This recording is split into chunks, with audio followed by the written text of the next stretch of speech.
Me debate të forta u shoqërua seanca e radhës paraprake në ngarkim të kryebashkiakut të Tiranës Erjon Veliaj. Ky i fundit u largua në mënyrë demonstrative nga seanca pasi pretendoi se gjykata nuk po e dëgjonte.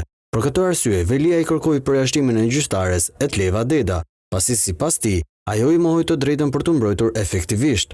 Në dy seancat e fundit, Veliaj është përfaqësuar në gjykat nga avokatja e caktuar kryesisht Valentina Teodorescu, e cila kërkoi shtyrjen e seancës me argumentin se nuk ishte e njohur me dosjen.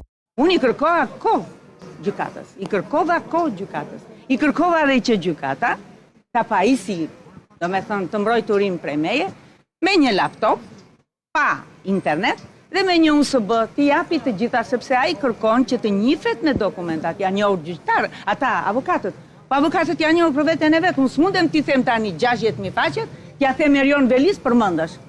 Gjykata e posaçme kaloi në konkluzionet përfundimtare duke cilësuar si të ezaruruar fazën e mbrojtjes.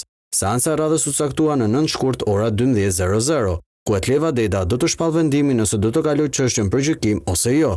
Brenda 5 ditëve, një gjyqtare tjetër e GKKO duhet të shqyrtojë kërkesën e Veliajt për përjashtimin e Etleva Dedjas nga procesi.